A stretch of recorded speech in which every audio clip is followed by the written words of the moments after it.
Hi everyone, I welcome you all to my YouTube channel. Guys, my name is Abhishek and once again today we are going to discuss the last lecture, maybe the last lecture most probably, that is application of Gauss law. आज हम जो discuss करेंगे concept that is application of Gauss law. Gauss law की जो applications हैं उनके बारे में बात करेंगे। गॉस लॉ की जो एप्लीकेशंस हैं उनके बारे में बात करेंगे। In the previous lecture we have seen that Gauss law is electric field through closed surface is equals to 1 upon epsilon naught times charge enclosed। कितना चार्ज enclosed है वो जो है उसको अगर एप्सिलॉन नॉट से हम डिवाइड करते हैं then we get the electric field. So आज हम एप्लीकेशन पॉइंट की बात करेंगे। The first one is electric field due to charge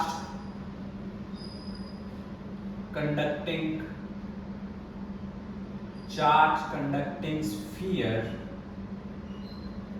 or spherical shell।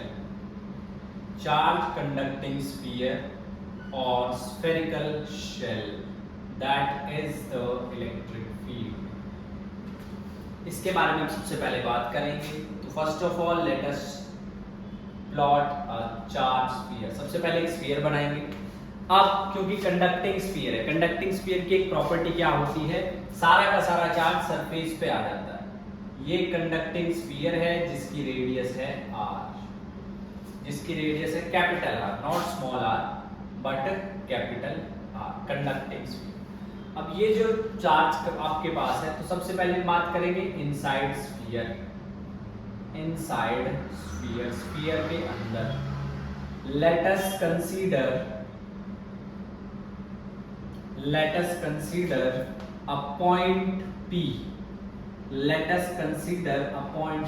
हमने एक पॉइंट P कंसीडर किया which is at a distance, जो कि एक distance small r which is less than r from the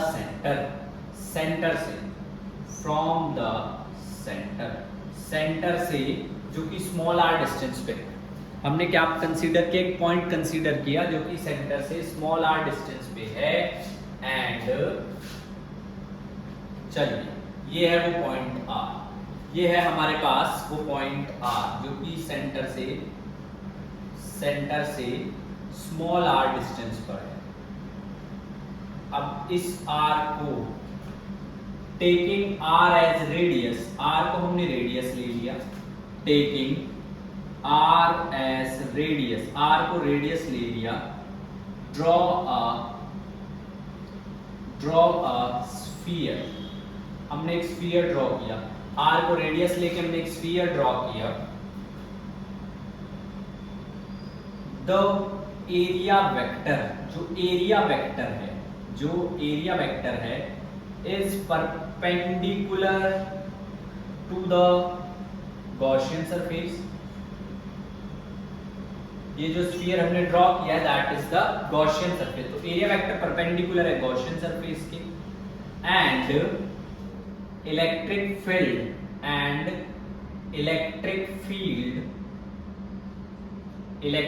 field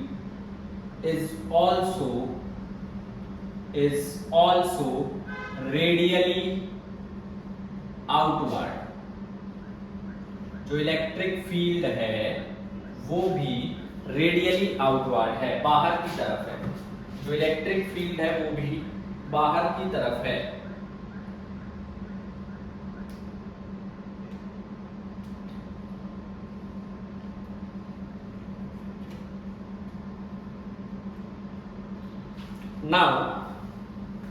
Now at point P, angle between E and DA is field भी बाहर की तरफ है, एरिया वेक्टर भी परपेंडिकुलर है। ये वो पॉइंट P है, पॉइंट P पर एरिया वेक्टर भी ऐसे है लाइक दिस, इलेक्ट्रिक फील्ड भी ऐसे है लाइक दिस, एरिया वेक्टर भी ऐसे, इलेक्ट्रिक फील्ड भी ऐसे। तो यहां से from Gauss law, from Gauss law integration E D A cos 0, तो कॉस 0 यानी कि 1 E D A e into 4 pi, area of the sphere is this, but we know that EDA is q upon epsilon naught, and which q enclosed, जितना charge अंदर है, जितना charge अंदर है divided by the epsilon naught, divided by epsilon naught. अब यहां पर आपके पास, क्योंकि since the whole charge, since the whole charge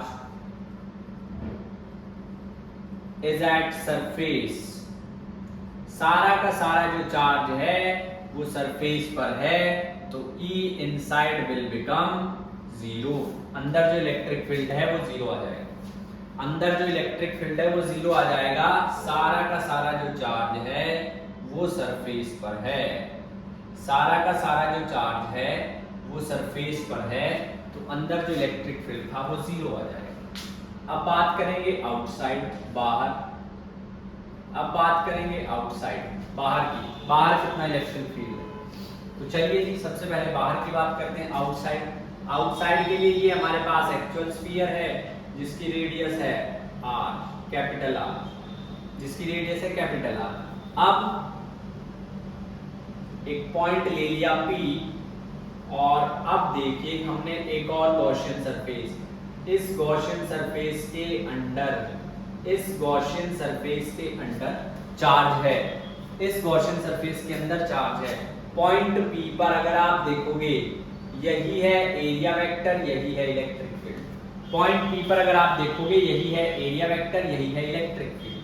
तो यहां पर E डी ए cos 0 आ जाएगा आपके पास, E D A which is E 4 pi r square, which is E 4 pi r square। अब यहां पर ये जो है E डी ए, ये किसके इक्वल होगा, गॉस लॉ से चार्ज अपॉन एप्सिलॉन नॉट। तो यहां से इलेक्ट्रिक फील्ड आ जाएगा Q upon 4 pi epsilon naught r square, Q upon 4 pi epsilon naught r square, ये हमारे पास इलेक्ट्रिक फील्ड है, Q upon 4 pi epsilon naught r square.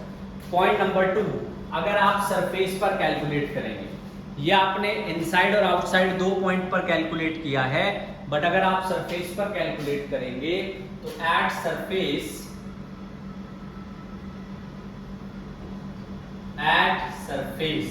Surface पर जो इलेक्ट्रिक फील्ड है वो कितना आ जाएगा, सरफेस पर इलेक्ट्रिक फील्ड R जो है that is equals to capital R, और यहां से E will be Q upon 4 pi epsilon naught R square, that will be the electric field. वो हमारे पास जो है इलेक्ट्रिक फील्ड आ जाएगा,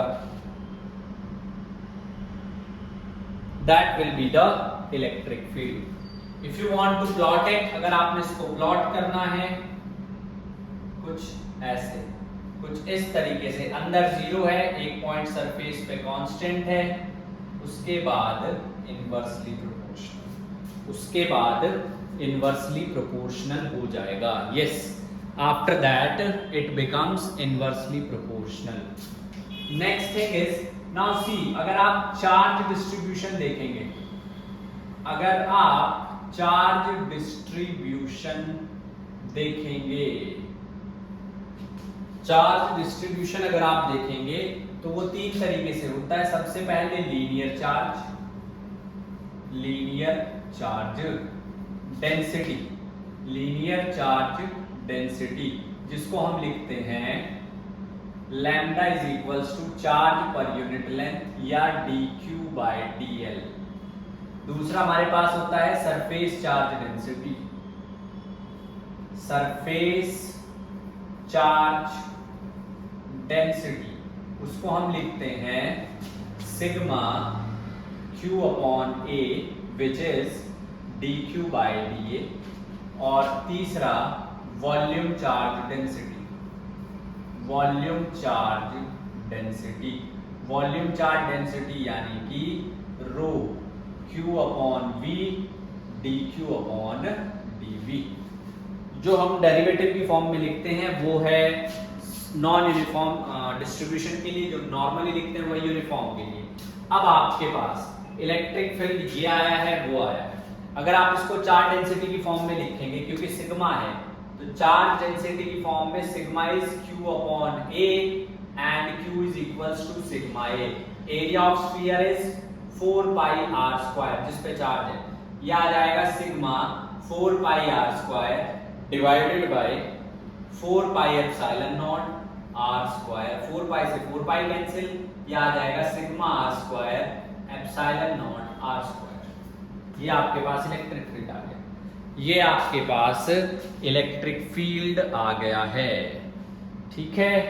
एंड इसी तरह इसको कैसे लिखेंगे, sigma 4 pi r square divided by 4 pi epsilon naught r square. Cancel cancel, ये आ जाएगा sigma upon epsilon naught, sigma upon epsilon naught. So this is the concept of I should say that electric field due to charge conducting sphere. लिखिए इसको, note कर, pause करके लिखिए इसको।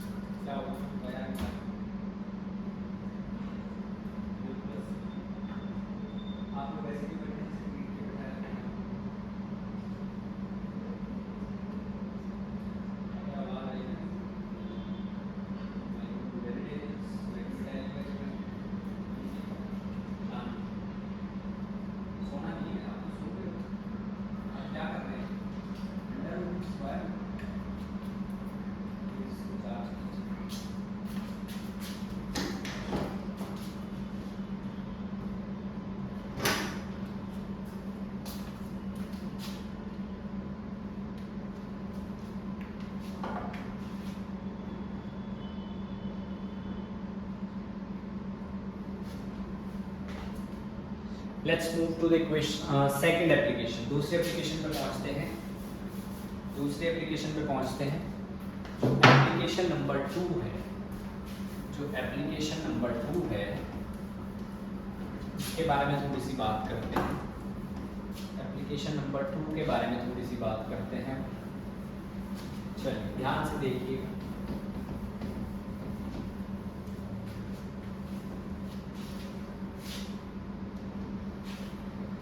That is electric field due to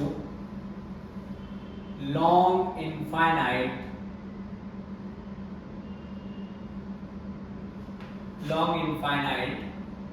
uniformly charged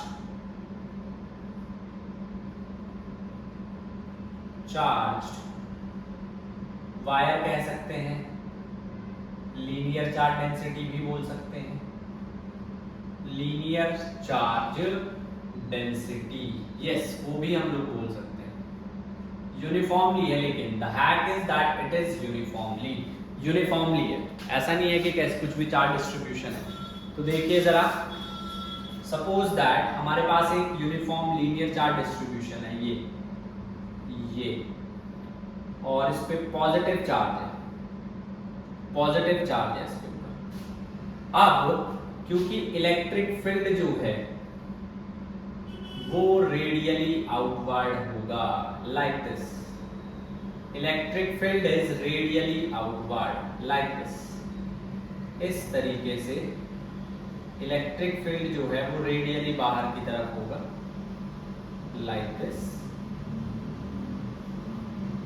तो जो Gaussian surface है that will be cylindrical.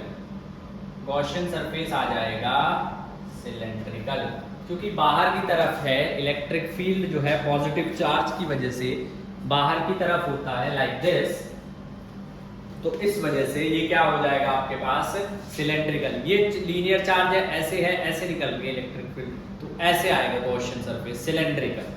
अब हमने कोई पॉइंट, अगर हम 3 पॉइंट लेंगे, सबसे पहले पॉइंट ए, यहाँ पर एरिया वेक्टर ऐसे है, इलेक्ट्रिक फील्ड ऐसे है। एक पॉइंट यहाँ पर लिया, एरिया वेक्टर ऐसे, इलेक्ट्रिक फील्ड ऐसे। यहाँ की ये इलेक्ट्रिक फील्ड है, ये एरिया वेक्टर है, यहाँ पर दैट इज एरिया वेक्टर, ये है electric field. Now at point A and, कुछ भी नाम दे दो पॉइंट को, इसको पॉइंट ए दे दिया, इसको बी दे दिया। At point A and B electric field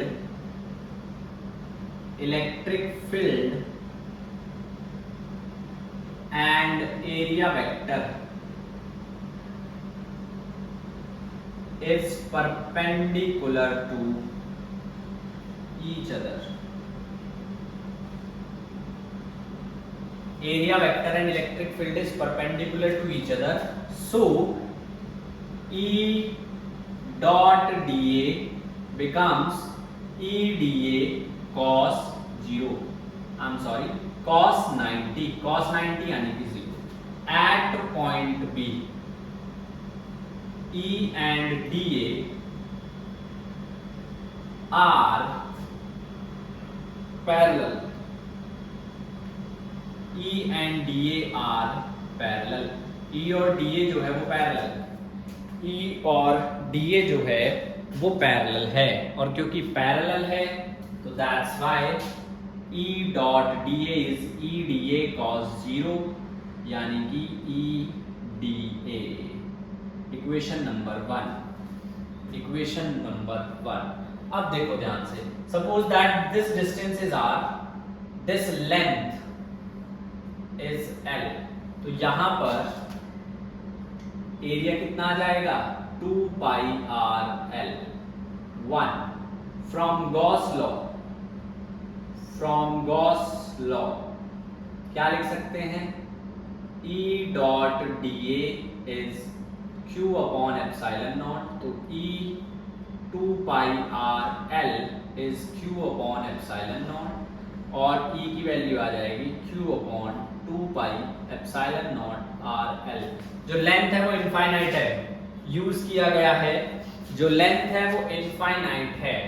क्योंकि लेंथ इनफाइनाइट है तो हम Q अपॉन L को लिख सकते हैं lambda upon 2 pi epsilon naught R, lambda upon 2 pi epsilon naught R। This is what we can write, इसको हम लिख सकते हैं lambda upon 2 pi epsilon naught R।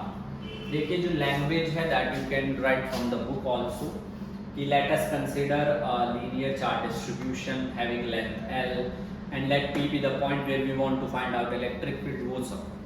And my point is that I want you to understood how things will get work, किस तरह से चीजें काम करती हैं। This is the second application and let me tell you very frankly we are doing as per the boards के हिसाब से हम कर रहे हैं, किसी competitive के हिसाब से नहीं। अब देखिए third and last application is electric field due to